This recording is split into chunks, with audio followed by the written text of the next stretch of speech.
Tanya boleh Bang Suma. Iya, silakan Tanggap. host. Ya, Ya, silakan. agamanya apa Bang? Bang Yusi, selamat malam duduk. Tanya sebentar ya. Ya, agamanya apa dulu Bang Yusi? Kristen. Oh ya, silakan. Nah, keren tadi Bang Suma jelasin bahwa gue kan awam tuh Bang Suma, sorry ya, nanti koreksi kalau salah. Langsung.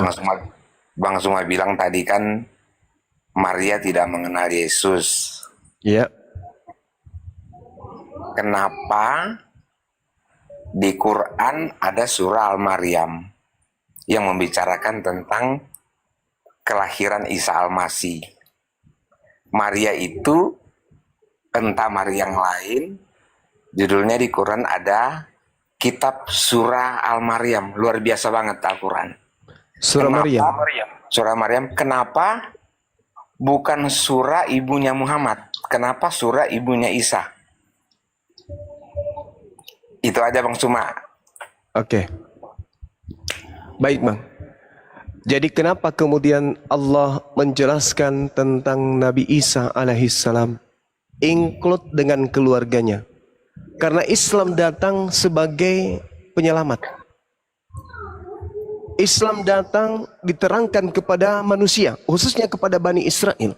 Ya ahlal kitab, qad ja'akum rasuluna yubayyinu lakum. Jadi, wahai ahli kitab Yahudi dan Nasara, telah datang kepada kami, kepada kalian, Rasul kami, untuk mengajarkan kemudian keselamatan, untuk menerangkan kitab yang kalian sembunyikan, untuk menerangkan, meluruskan dengan Al-Quran yang ia bawa sebagai cahaya. Dengan Al-Quran itu pula menghantarkan kalian kepada jalan keselamatan. Nah, sehingga yang perlu diluruskan kemudian adalah pemahaman orang-orang terdahulu tentang Maryam, tentang anaknya. Bukan tentang ibunya Nabi Muhammad. Karena tak ada kemudian yang memahami ibunya Nabi Muhammad melahirkan Tuhan. Tidak ada yang memahami ibunya Nabi Muhammad melahirkan tumbal untuk dosa-dosa dunia. Tak ada. Hanya Maryam yang memiliki anak kemudian jadikan anaknya tumbal, dibuat makar oleh Bani Israel sehingga anaknya menggantikan posisi sang yang maha tinggi. Sehingga sekelompok anak keturunan Adam kemudian melantik anak Maryam ini sebagai Tuhan. Demi untuk kepuasan mereka, syahwat mereka. Nah, sehingga Al-Quran itu datang kemudian membahas Siti Maryam, membahas anaknya, membahas keluarga beliau. Supaya apa? Untuk menyelamatkan manusia. Sekiranya Nabi Muhammad tidak datang dengan Al-Qurannya, maka dunia akan dipenuhi penyembah-penyembah manusia bernama Yesus. Lalu siapa yang akan ke surga? Kalau semua manusia menyembah roh, menyembah makhluk, menyembah ciptaan Tuhan bernama Yesus. Sedangkan Anda coba lihat apa yang diterangkan Al-Quran kemudian. Ketika diterangkan bahwa di dalam Matius 7, nomor 22, nomor 23, ternyata ada sekelompok manusia yang diusir oleh Yesus disebabkan karena mereka menyembah Yesus, maka Al-Quran mengurai jauh sebelumnya. Kepada kami umat Islam diterangkan bahwasanya wa idza husyiran nasu kanu lahum a'da. Di situ diterangkan bahwasanya apabila kemudian di hari kemudian orang-orang dikumpulkan, apa yang mereka sembah akan menjadi musuh bagi mereka. Dan pemujaan-pemujaan yang dilakukan kepada makhluk yang mereka sembah akan diingkari oleh makhluk tersebut. Betul, Matius 7 terbukti. Yesus menjadi musuh bagi orang Kristen. Dan Yesus mengingkari pemujaan-pemujaan yang dilakukan oleh Kristen kepada Yesus. Jadi Al-Quran datang untuk meluruskan iman orang-orang terdahulu. Yang membenci Yesus, yang menjadikan Yesus sebagai Tuhan dan seterusnya. Jadi Al-Quran datang untuk membersihkan Yesus dari orang-orang kafir. Demikian. Ya, saya tanggapi dulu Bang Suma ya, boleh? Ya, silakan. Saya tanggapi masalah Yesus mati terkutuk dan Yesus yang dikasihi, kenapa dia harus mati sedangkan Allah mengasihi dia. Jadi saudaraku ya, memang di perjanjian lama ya, di Alkitab perjanjian lama dikatakan bahwa Allah mengasihi orang yang taat kepadanya. Nah, sedangkan Yesus ini diserahkan oleh ahli-ahli Taurat dan orang Farisi, juga dikhianati oleh muridnya sendiri, dan eksekutornya adalah orang-orang penjajah, orang-orang Roma. Dan mereka tidak tahu, tidak mengerti hukum Taurat. Mereka melakukan penghukuman berdasarkan perintah. Jadi Yesus itu divonis bersalah tanpa salah. Makanya dia dikatakan mati terkutuk. Harusnya yang terkutuk adalah orang-orang yang bersalah. Jadi dalam hal ini walaupun dikatakan Tuhan, Tuhan melindungi ya, dia menyelamatkan, tidak mungkin anaknya jadi kurban, tapi kan eksekutor adalah orang-orang yang tidak kenal Taurat, orang-orang Roma. Nah, jadi dalam hal ini ya tidak dapat kita katakan bahwa kok di Alkitab kata jangan membunuh. Allah tidak setuju pembunuhan. Kenapa Yesus dibiarkan dibunuh? Yang membunuh kan bukan Tuhan. Yang membunuh adalah orang-orang yang tidak mengenal hukum, orang-orang yang tidak mengenal hukum Taurat. Karena mereka adalah penjajah dan tentara-tentara Roma. Jadi itu bukan Allah yang membunuh. Allah kan mengasihi Yesus sebagai anaknya yang diutusnya. Nah, jadi Allah tidak membunuh. Yang membunuh adalah orang-orang jahat atas masukan iblis. Aduh, ribut lagi nih. Jadi itu Bang ya. Aduh, musik ributin. Sorry ya, saya dikelilingi musik. Ya, Jadi menjawab dulu Om Kris ya. ya jadi benar ya kalau di perjanjian lama ya tidak mungkin Yesus itu anak Bapa tidak disayang ya, tidak mungkin dia mati ya. Memang tidak mungkin karena Allah melindungi dia, Bapaknya melindungi dia. Jadi dalam hal ini eksekutornya adalah orang-orang yang tidak mengenal hukum Taurat sehingga mereka membunuh dia. Jadi itu ya kalau memang agak beda ya diriwayatkan Yesus mati dan bangkit di Alkitab dan di Al-Quran agak beda. Ya udahlah, itu keyakinan kalian dan saya tetap yakin bahwa kebenaran Yesus mati dan bangkit itu yang ditulis di Alkitab. Jadi bukan diserupakan. Ya itu aja. Saya mau istirahat ya, saya capek ini. Ya, Terima kasih Bang Silakan Sumar. Bang Kris. Makasih Bang, makasih. Ya. ya. Sekarang Yusi.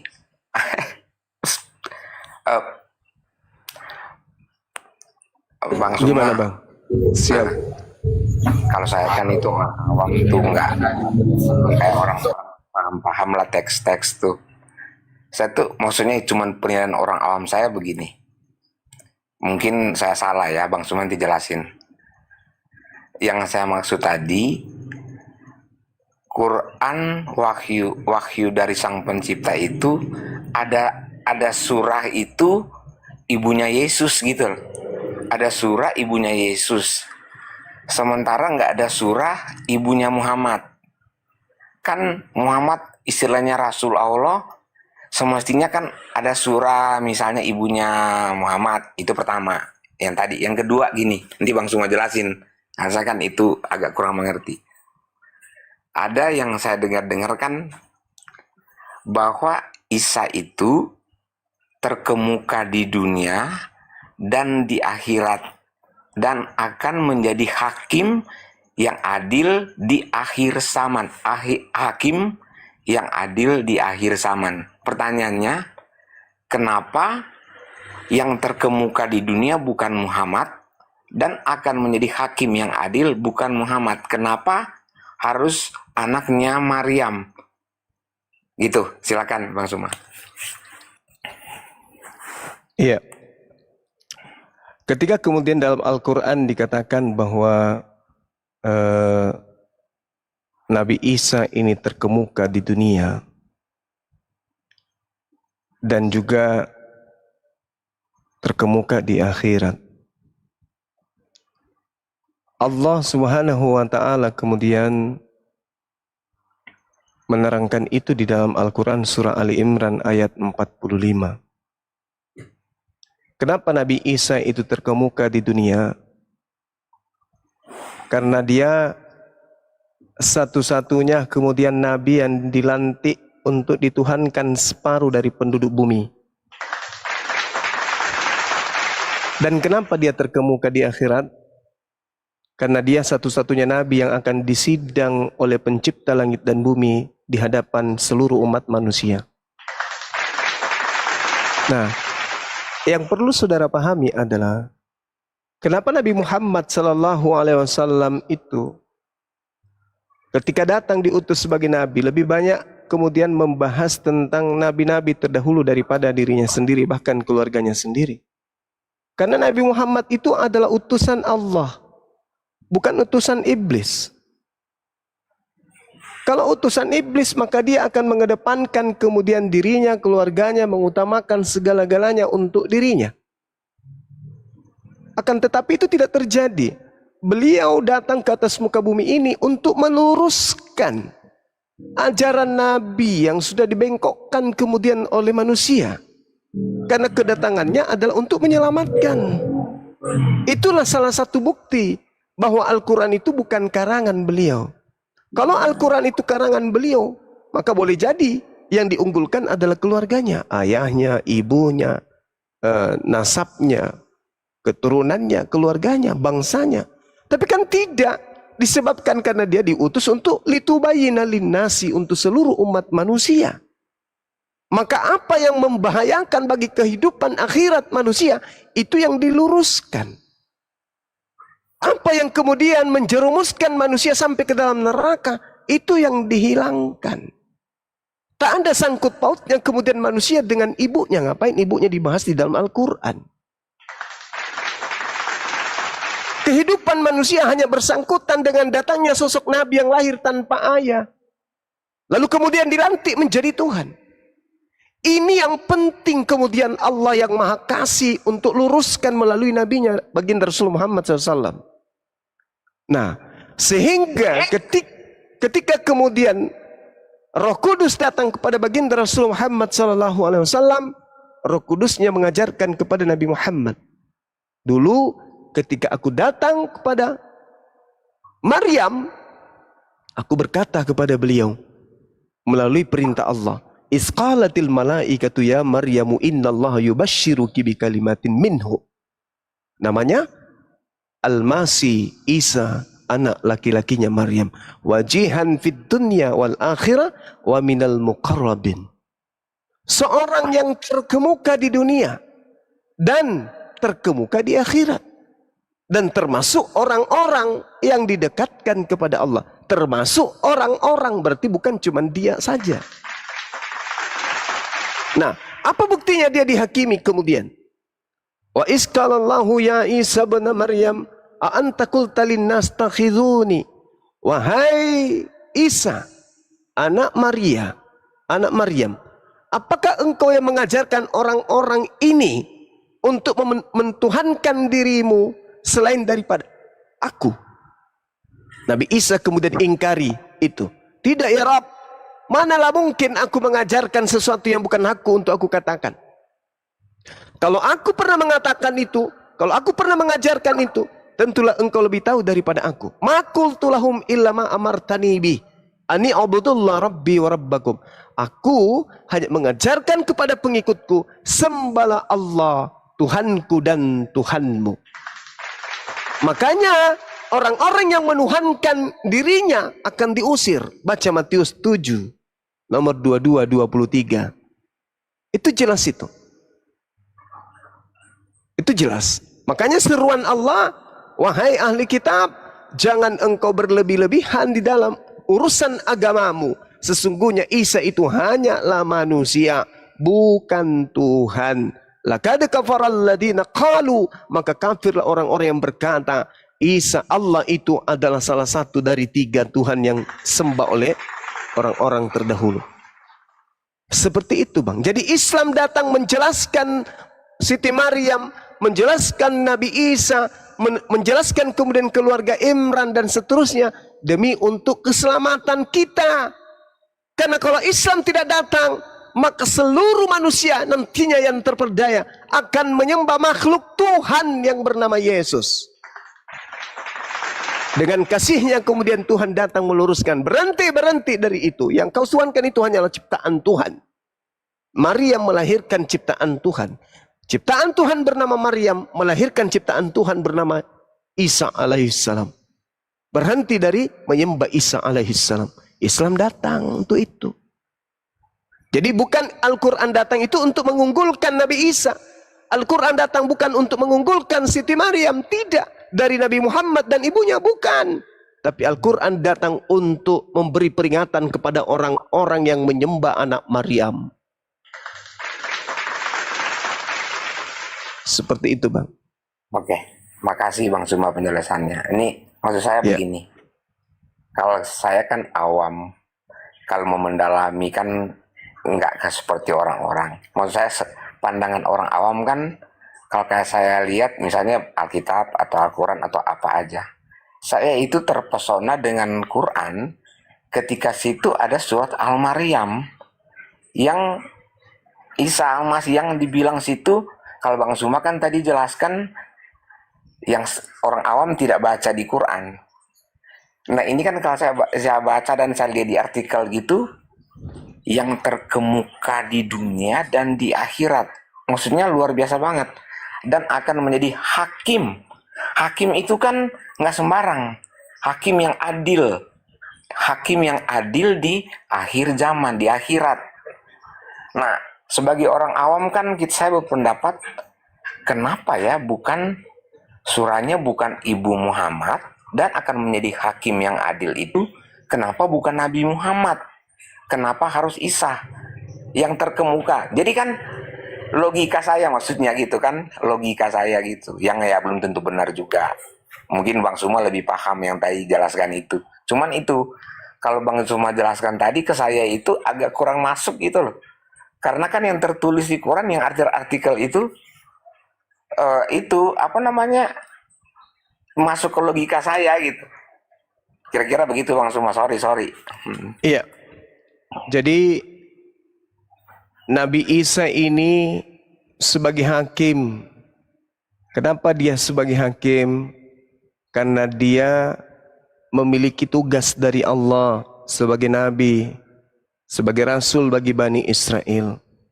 Maka beliau datang kedua kalinya untuk meluruskan kemudian pertikaian dua kelompok pengikut yang mengatasnamakan diri mereka sebagai pengikut daripada Yesus. Ada dua.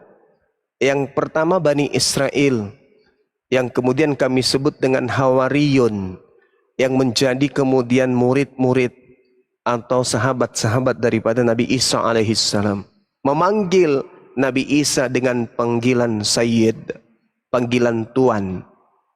Yang kedua, kelompok yang bernama Kristen juga memanggil Yesus dengan panggilan Sayyid, Kurios, Tuan. Tapi mereka kelompok yang satu ini dua kali lebih jahat daripada Bani Israel. Kenapa? Karena melantik Yesus menjadi Tuhan. Itu yang pertama. Maka dia menjadi hakim. Kalau dia menjadi hakim, berarti ada terdakwa. Kenapa hakim itu ada? Karena ada yang mau dihakimi. Siapa yang mau dihakimi? Mereka yang telah menuhankan Yesus. Nabi Muhammad, apa yang mau dihakimi Nabi Muhammad? Adakah yang kemudian umatnya menyelewengkan dirinya? Tidak ada. Ketika kemudian Nabi Muhammad mengajarkan fattakullah wa ati'un, ati'ullah wa rasul. Kami umat Islam mendudukkan beliau sebagai nabi, sebagai rasul, Rasulullah wa khataman nabiyyin. Kami mendudukkan itu. Apa yang mau dihakimi? Sementara ajarannya tamat semuanya. Udah disampaikan semuanya. Al-yawma akmaltu lakum. Pada hari ini telah kusempurnakan nikmatku untukmu. Dan aku ridha Islam sebagai agamamu. Apalagi? Apalagi yang mau dihakimi oleh Rasulullah. Semua sudah diajarkan, semua sudah disampaikan. Dan tak ada satupun kemudian pengikut beliau yang mempertuhankan dirinya. Sehingga dia harus mempertanggungjawabkan atas kelakuan umatnya. Tak ada. Berbeda dengan Yesus. Nah, tolak ukur penghakiman. Coba Anda lihat di dalam Yohanes 12 nomor 48. Barang siapa yang menolak aku, tidak menerima firmanku, dia sudah ada hakimnya, yaitu perkataan yang telah aku sampaikan kepada mereka. Perkataan itulah, firman itulah yang telah aku sampaikan kepada mereka, itulah yang akan menjadi hakimnya di akhir zaman. Kalau di Al-Quran apa yang diterangkan kemudian tentang kedatangan Nabi Isa alaihissalam? Di dalam Al-Quran surah An-Nisa ayat 159. Dan tidak ada satu dari ahli kitab pun yang tidak beriman kepada Nabi Isa alaihissalam. Wa immin ahlal kitab illa la yu'minanna bihi qablal mauti wa yawmal qiyamati yakunu alaihim syahida. Nabi Isa pada hari kiamat akan menjadi saksi bagi mereka. Dia akan menjadi saksi. Nabi Isa ini menjadi saksi antara yang menuhankan dirinya dan yang mengajarkan kepada keturunannya atau kepada bangsa lain atau kepada umat lain bahwa dirinya hanyalah rasul, utusan. Dia akan menjadi saksi. Wa yaumal qiyamah yakunu alaihim syahida. Jadi dia pada hari kiamat nanti bukan menjadi hakim, tetapi menjadi saksi. Dia menjadi hakim nanti pada akhir zaman kedatangannya yang kedua, bukan pada saat hari kebangkitan. Pada hari kebangkitan justru dia yang akan dihakimi di hadapan umat Kristen. Wahai Nabi Isa, apakah engkau yang mengajarkan orang-orang Kristen ini menuhankan dirimu selain daripada aku? Qala subhanaka ma yakunu li an aqula ma laysa li bihaqqa. Orang Kristen akan berdalih, oh kami tidak bisa baca Quran. Yesus akan berkata, bukankah di dalam Bibelmu ada? Matius 12 nomor 49, aku tidak berkata-kata dari diriku sendiri. Apa yang aku katakan adalah apa yang diperintahkan untuk aku katakan, aku sampaikan. Tak ada alasan orang Kristen berdalih. Ketika kemudian Al-Quran mengatakan wa idza husyiran nasu kanu lahum a'da. Pada hari kiamat nanti orang dikumpulkan, apa yang mereka sembah akan menjadi musuh bagi mereka. Dan apa yang menjadi pemujaan-pemujaan mereka terhadapnya akan diingkari oleh mereka. Lalu kemudian Allah menghakimi orang Kristen. Wahai saudara Kristen, wahai hambaku Kristen, ciptaanku. Bukankah di dalam Al-Quran sudah disampaikan oleh umat Islam bahwa kelak nanti di hari kiamat kamu akan dimusuhi oleh apa yang kamu sembah. Yesus memusuhimu kan? Dan pemujaan-pemujaanmu yang kamu lakukan kepada Yesus akan ditolak. Apa kata orang Kristen? Loh, kami tidak beriman kepada Quran. Tetapi Tuhan akan mengatakan, bukankah dalam kitabmu berbunyi, pada hari terakhir nanti banyak orang memanggil aku Tuhan, Tuhan, bukankah kami bernubuat mengusir setan bermukjizat pakai namamu, wahai Tuhanku Yesus. Pada hari itulah Yesus akan berterus terang, aku Yesus berterus terang kepada mereka, enyahlah daripadaku, kalian semua adalah pembuat kejahatan, aku tidak mengenal kalian. Kamu nggak baca itu Bible yang kau tenteng setiap hari. Mau kemana Kristen hendak mencari pembelaan? Al-Quran menghantamnya, Yesus dalam Bible juga menghantamnya. Kristen mau kemana? Tak ada jalan, Bung. Jadi kedatangan daripada baginda Rasul Muhammad SAW menjelaskan, wahai Kristen, Nabi Isa akan turun di akhir zaman untuk menghakimi kalian. Apa buktinya? Baca kitab kalian. Yohanes 12 nomor 48. Barang siapa yang menolak aku, barang siapa yang menolak Yesus, dia sudah ada hakimnya. Siapa hakimnya? Perkataan yang pernah Yesus sampaikan di tengah-tengah Bani Israel. Nah sekarang kalau umat Islam dan misalnya nih Bang Suma dihakimi bersama saudara Yosi. Bang Suma, ya paman, maju ke sini. Ya, kenapa Yesus? Kamu di dunia hidupmu kau tidak nyembah saya. Iya emang, kenapa? Loh kenapa kau tidak nyembah saya? Lah kamu bukan Tuhan kan? Menurut kau siapa? Ya saya memang bukan Tuhan. Kesaksianku di dalam Yohanes 5 nomor 36. Ada kesaksianku yang lebih penting dari kesaksian Yohanes Pembaptis. Bahwa segala pekerjaan yang aku lakukan, pekerjaan itu yang bersaksi tentang aku, bahwa engkau yang telah mengutus aku. Nah tuh, kau mengaku utusan bukan? Kesaksianmu kamu adalah utusan. Yes, bahkan kau katakan dalam Yohanes 17 nomor 3. Hidup kekal itu adalah mereka mengenal aku Yesus yang engkau utus. Betul? Betul Bang Suma. Lalu ada penghakiman untuk saya? Ada hukum untuk saya tentang itu? Oh tidak ada, kamu lolos. Apa yang mau dihakimi Yesus kepada Bang Suma? Enggak ada perintah Yesus, ibadahlah minggu, sembahlah aku, Tuhankanlah aku. Jangan kau bersunat, kemudian makanlah babi. Enggak ada perintah Yesus kayak gitu. Jadilah Kristen, tak ada. Nah, giliran Anda yang dipanggil. Saudara Yosi, ya paman, kadia. Gimana Sus? Lu menyembah gue Ajaran siapa? Ketawa dia bilang ke dia. Kamu menyembah saya, perintah siapa? Yusi, perintah ini, perintah Pak RT, Pak.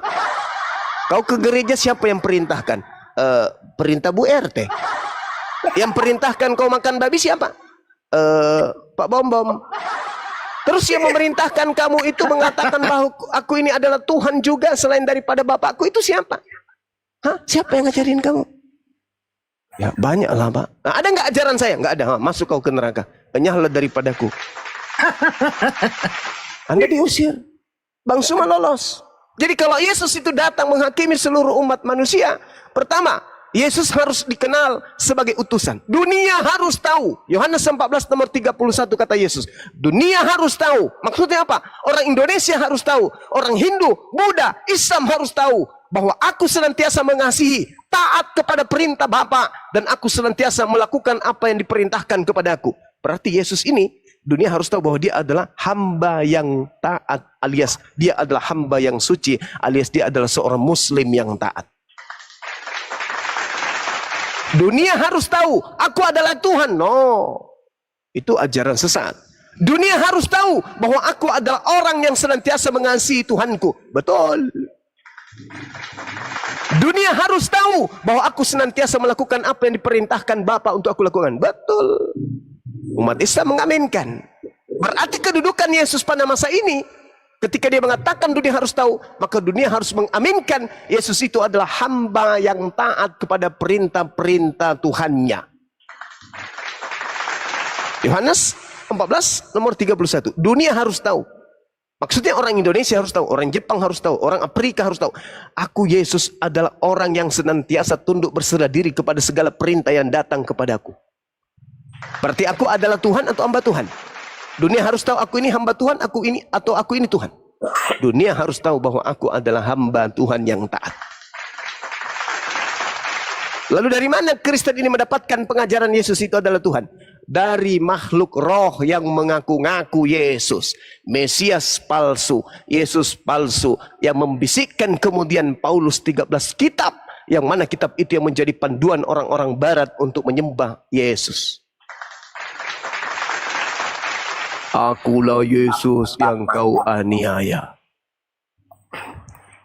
Nah, Itu silakan. nah, kalau saya sih dengar argumennya Bang Suma, saya seneng.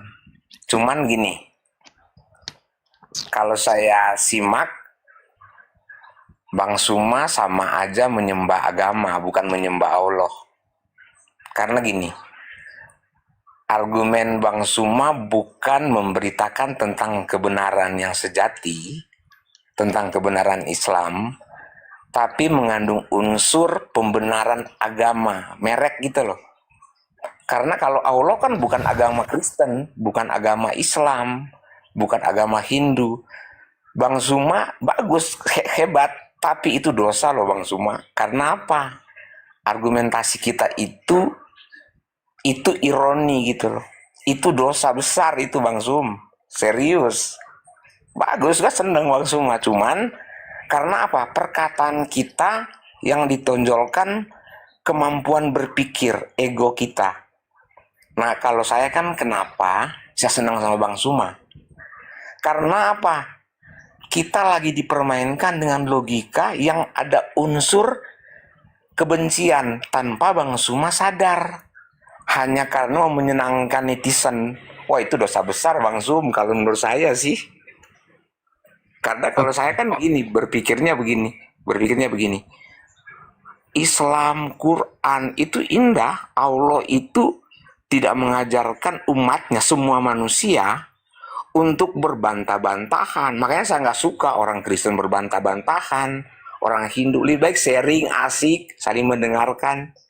Pasti indah. Nah, saya tuh sayang sama Bang Suma. Justru dari kepintaran kita tanpa kita sadar kita itu udah dosa. Ironi. Karena menonjolkan kepintaran kita gitu. Itu kan manusiawi. Nah, saya tuh sebagai pendukung, sayang sebagai Bang Suma, saya ingetin, bukan so pintar, ya nggak? Oke, lanjut. Iya, Masya Allah. Jadi, apa yang saya lakukan, ya, Ketika Al-Quran mengatakan jangan engkau berdebat kemudian dengan ahli kitab kecuali dengan cara yang baik. Kan gitu. Illal ladzina zalamu minhum, kecuali terhadap orang-orang zalim di antara mereka. Jangan kau berdebat dengan ahli kitab. Wala tujadilu ahlal kitab illa billati hiya ahsan. Jangan kau berdebat kecuali dengan cara yang baik. Titik. Tetapi Allah mengecualikan kemudian terhadap orang-orang zalim.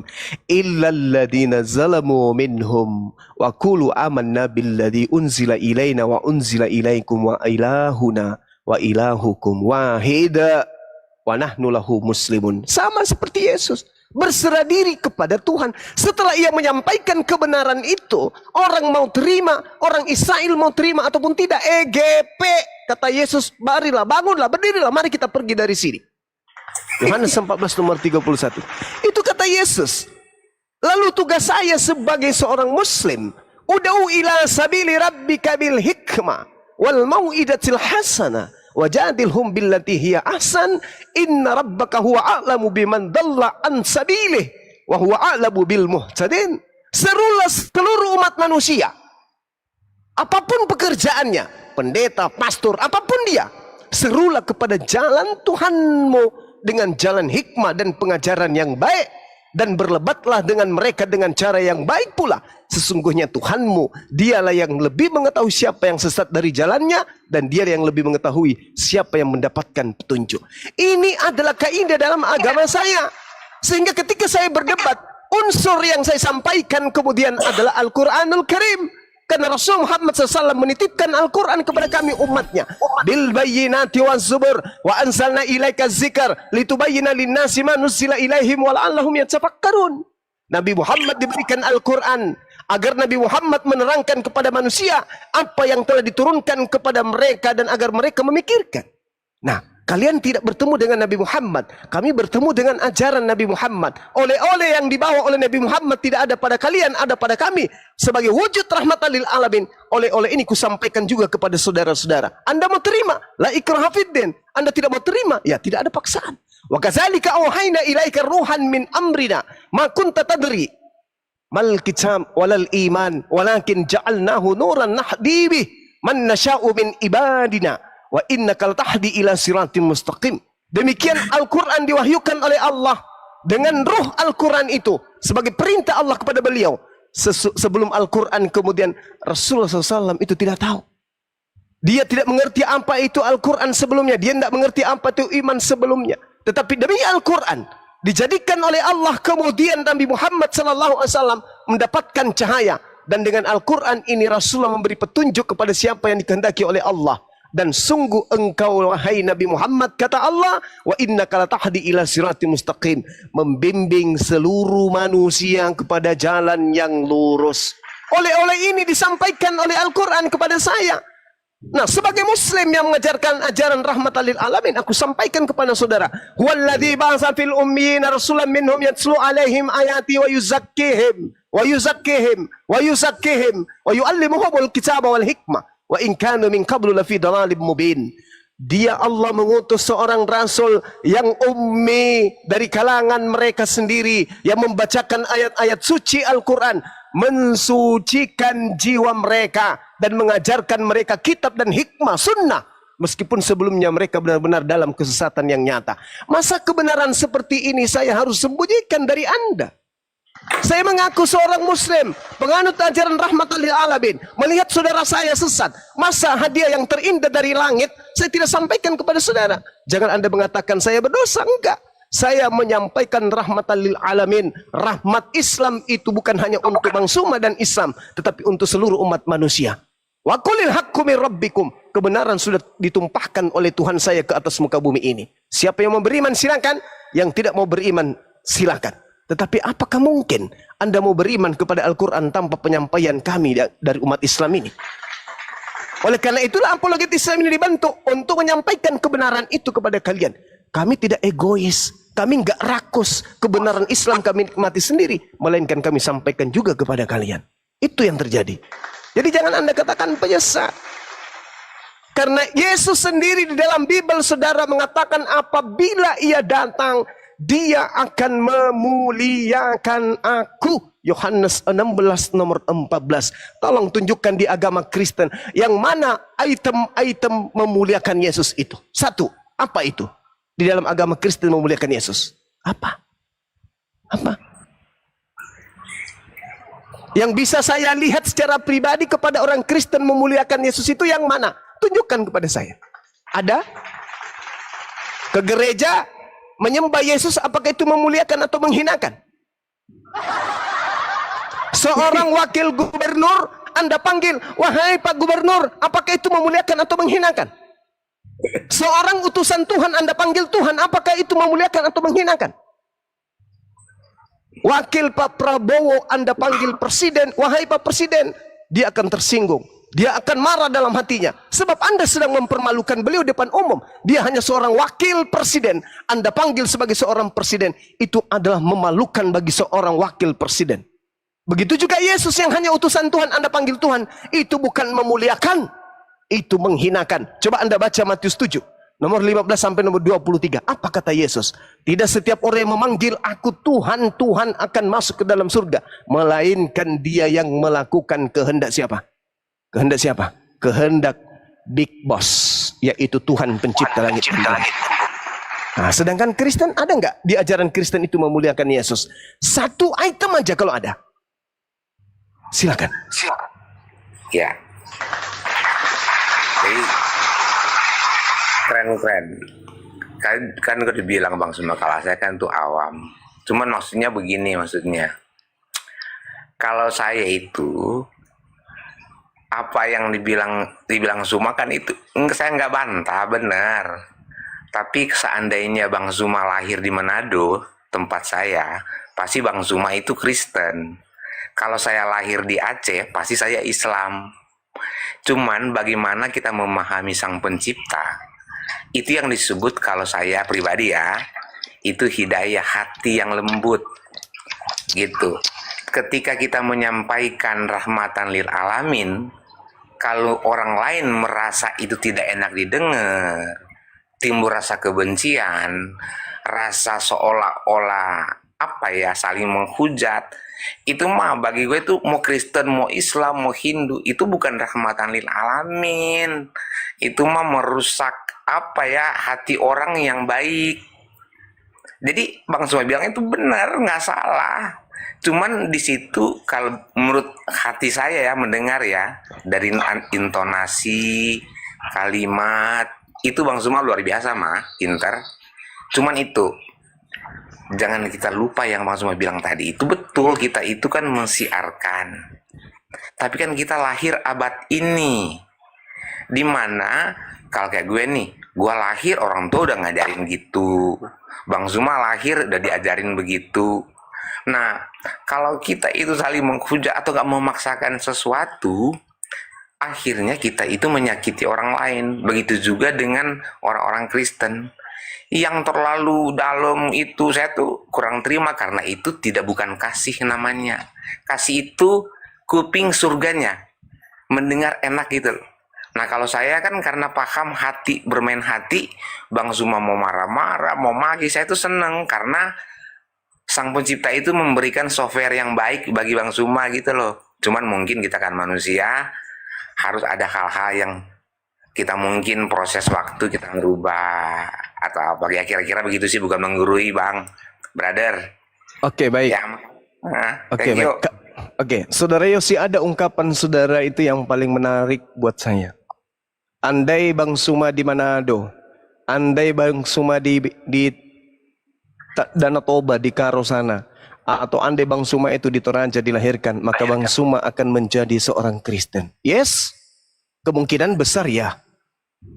Tetapi akan muncul Bang Suma lain kan,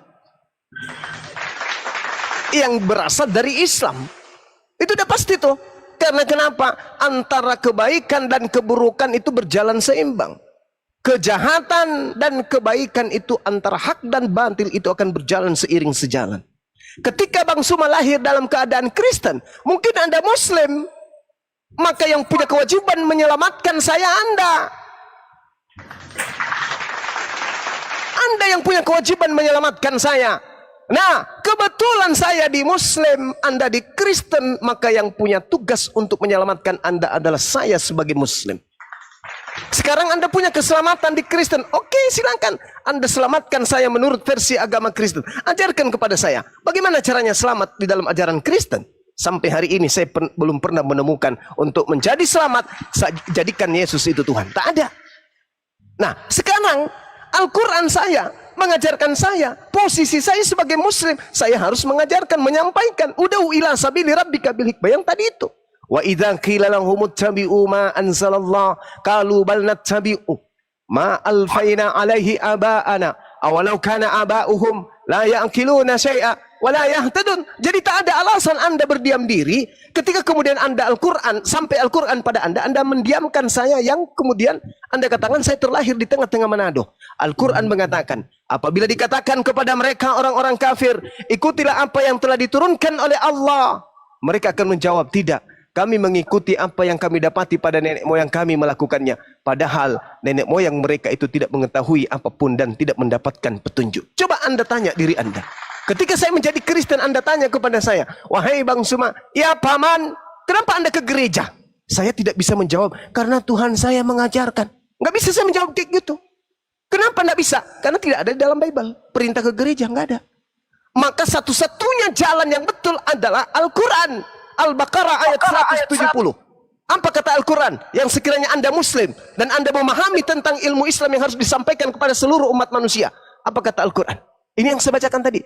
Apabila engkau kemudian menyampaikan kepada Bang Zuma, ikutilah apa yang diturunkan oleh Allah wahai Bang Suma, maka Bang Suma akan berkata, tidak, aku mengikuti apa yang kami dapati dari nenek moyang kami, yaitu pergi ke gereja menyembah manusia Yahudi bernama Yesus.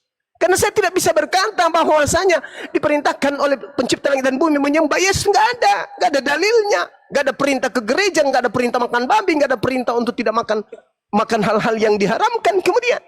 Maka apa satu-satunya jawaban saya? Tidak, saya nggak mau menyembah kepada Tuhanmu wahai saudara Yusi. Saya hanya mengikuti mama, ayah, kakek, nenek moyang saya ke gereja. Itu. Lalu mau sampai kapan saya harus memperbodoh diri? Sementara di tengah-tengah saya umat Islam sudah menyuarakan kebenaran itu. Sedangkan Bible yang saya tenteng siang malam sampai usia 40, 50, 60, 70. Tidak memberikan apa-apa dalam kaidah prosesi keagamaan saya. Saya ke gereja hari Minggu, tak ada perintahnya di dalam buku yang saya tenteng. Lalu dari mana asalnya perintah sekolah minggu? Ibadah minggu? Dari mana asalnya kemudian menyembah Yesus? Tak ada dalilnya. Sementara Al-Quran, orang berbondong-bondong melakukan perintah-perintah Tuhannya ternyata tertulis di dalam Al-Quran. Lalu kemana hendak akal saya ini pergi ketika kitab yang saya anggap suci bertentangan dengan logika saya? Saya menyembah sosok manusia yang datang di tengah-tengah Yahudi yang mati dibunuh oleh orang Romawi. Kemana keseimbangan akal saya? Hidup di zaman modern, serba digital, masih menyembah manusia dari Yahudi yang mati dibunuh oleh Romawi.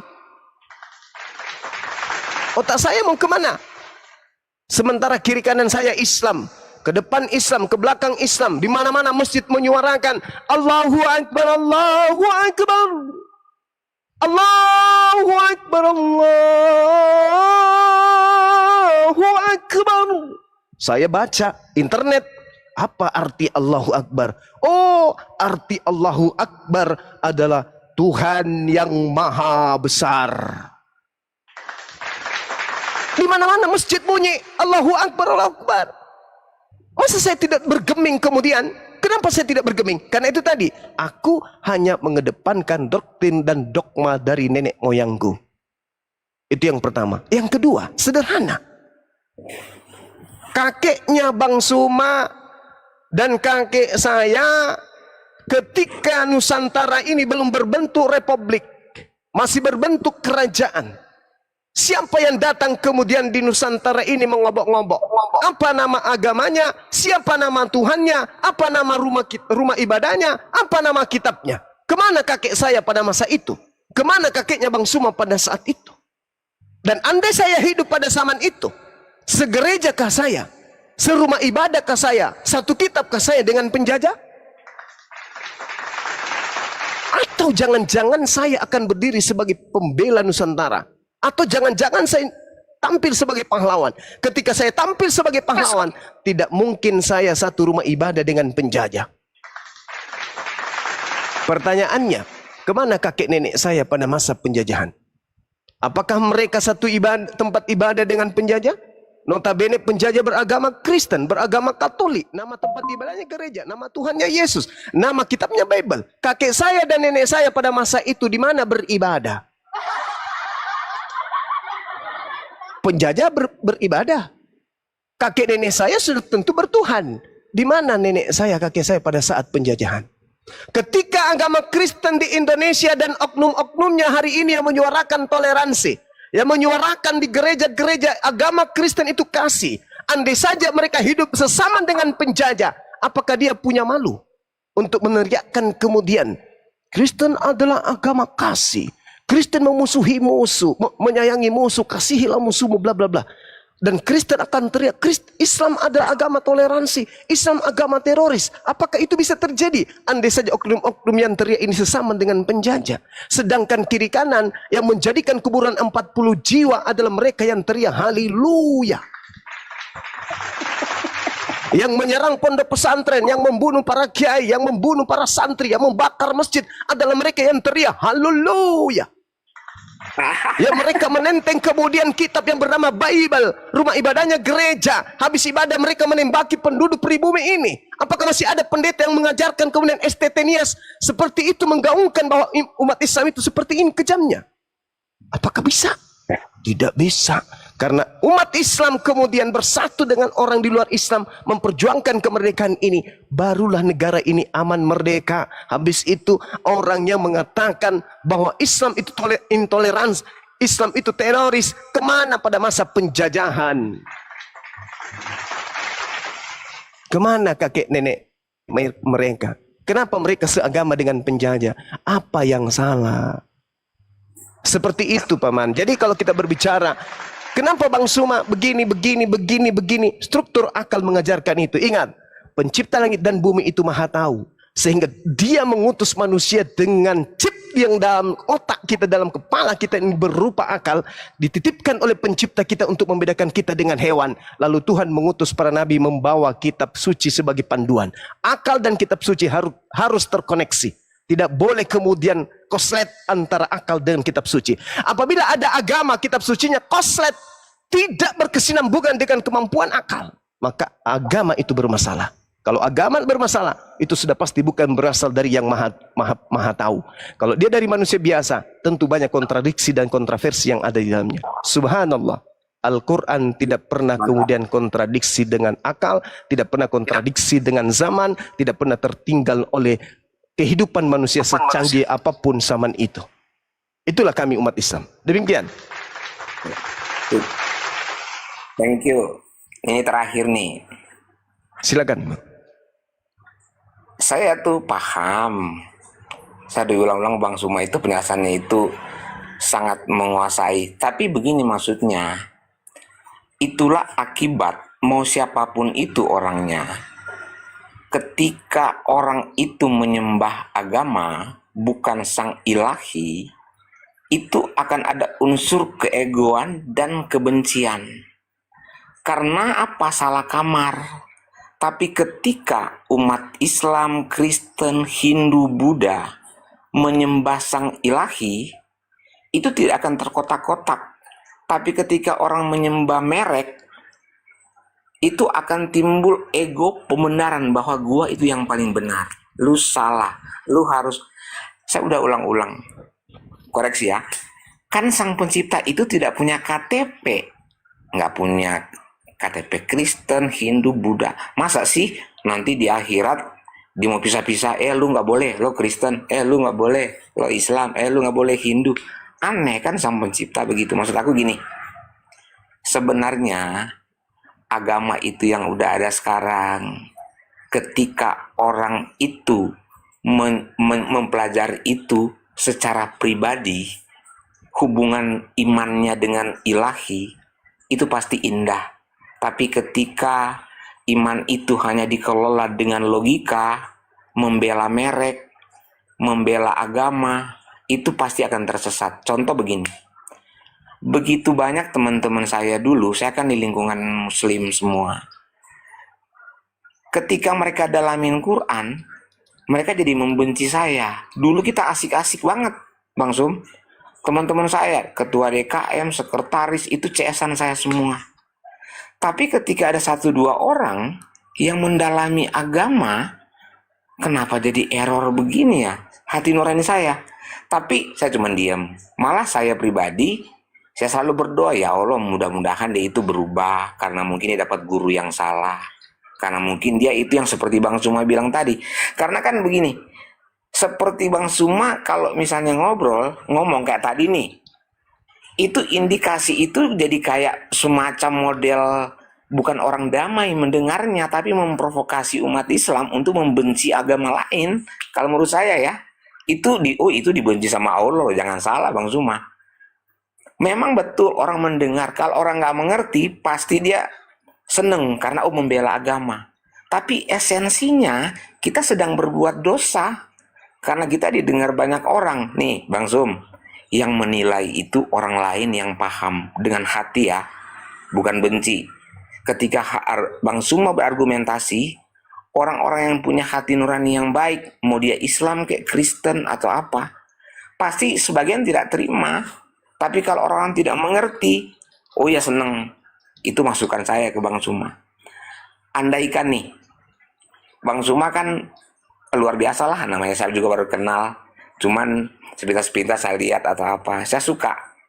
Tapi gini, saya menasehati dikit. Coba lebih ke arah ke keislaman yang universal. Kalau Bang Suma terjun begitu terus, itu nanti apa? Itu istilahnya menghukum diri sendiri loh Bang Sum. Karena agama ini supranatural. Serius. Supranatural. Takutnya yang kita anggap dengan logika, kita sementara kayak saya nih berusaha membela agama atau apa, kita kan nggak boleh. Teman-teman saudara-saudara muslim mendengar pasti nggak terima karena mereka mungkin nggak paham. Kalau saya sih apa aja Bang Suma bilang saya seneng, karena kan nggak mungkin kita satu kepala satu paham. Itulah fungsi mengasihi, menyayangi. Itu loh Bang Suma. Lanjut, thank you, sorry. Iya, nggak apa-apa Bang, nggak masalah. Jadi sebagaimana kemudian agama itu diutus melalui para nabi, dalam hal ini ajaran, saya mengatakan bahwa agama saya juga harus disampaikan. Qul huwa naba'un azim. Al-Quran itu adalah berita besar. Maka Al-Quran ini saya harus sampaikan. Karena ini perintah. Karena ini berita besar, bukan hanya diberitakan di masjid, di kajian-kajian internal Islam. Al-Quran saatnya disampaikan kepada kaum kafir. Mereka mau terima atau tidak terima, itu terserah mereka. Qul huwa naba'un azim. Al-Quran itu adalah berita besar. Antum anhu mu'ridun. Yang kemudian manusia berpaling darinya. Makana liya min ilmi bil mala'il a'la iz yakhtasimun. Aku tidak mempunyai pengetahuan sedikit pun tentang al-mahul a'la, al-mala'ul a'la, malaikat. Ketika mereka membantah-bantahan, ketika manusia hendak diciptakan kemudian, in yuha ilayya illa annama ana nathirum mubin, yang diwahyukan kepada aku bahwa aku hanyalah seorang pemberi peringatan yang nyata. Ini pernyataan Al-Quran. Al-Quran hanya sebagai pemberi peringatan. Saudara kemudian mau menerima silakan. Tidak ada paksaan untuk beriman kepada Quran. Nah, akan tetapi kami yang telah mendengarkan pernyataan-pernyataan Allah melalui Al-Quran ini, iblis menyatakan dan dinyatakan oleh Allah, illa iblis istakbara wa kana minal kafirin. Iblis ini adalah bagian yang menyombongkan diri, dan iblis termasuk golongan orang kafir. Sehingga ketika Al-Quran datang, ya harus disampaikan. Anda mau terima, tidak mau terima, la ikraha fiddin. Sekarang kalau saya menyampaikan berita benar, berita besar tentang keselamatan Al-Quranul Karim, yang dibawa oleh Al-Quranul Karim, loh kok saya dijadikan sebagai cap pendosa? Sementara orang yang mendengarkan, yang menerimanya itu adalah orang yang melembutkan hatinya dan menggunakan akal sehat. Mereka akan menerima itu dan mereka akan dihantarkan kepada hidayah menuju Islam. Sementara orang yang memang sombong sama seperti iblis akan semakin kuat pengingkarannya terhadap Al-Quran. Kenapa? Sombong, iri, dengki. Apa sih Al-Quran? Apa sih Bang Zuma ini? Alah, kan begitu. Semua bukmun uyum fahum la yarji'un.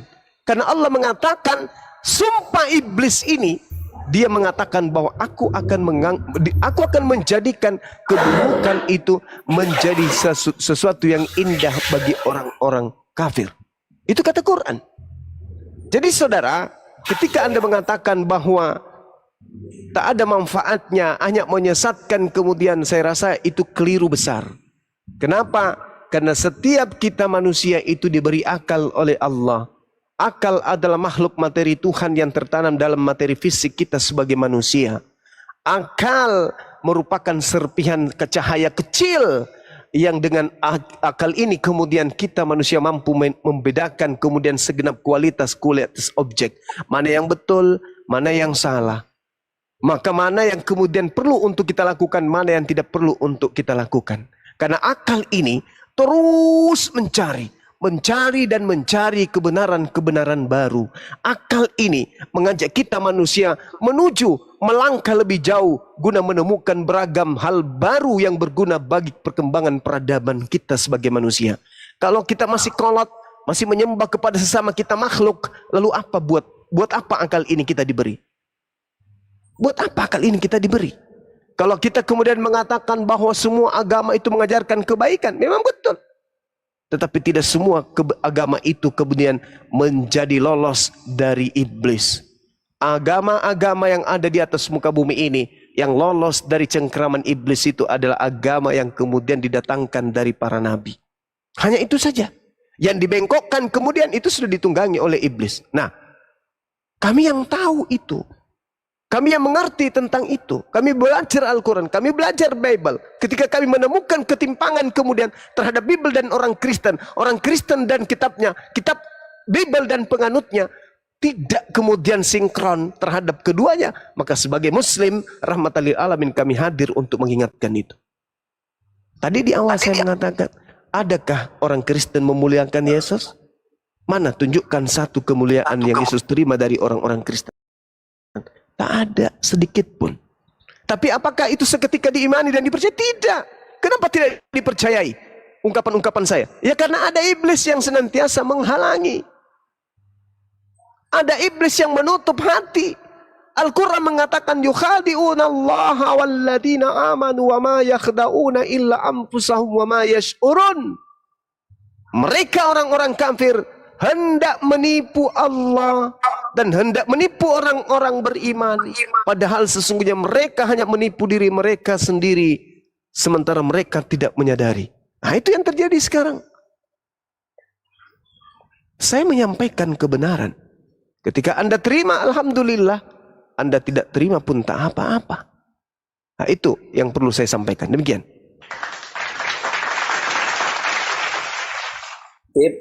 Mungkin ada yang lain, Bang Zuma. Thank you. Iya, sama-sama Bang Yosi. Ya, Bang Zuma, mau istirahat dulu. Oke, lanjut. Bang Handi, monitor, host, monitor. Ya, terima kasih Bang Yosi. Monitor Gruda. Siap. Ya, saya siapa?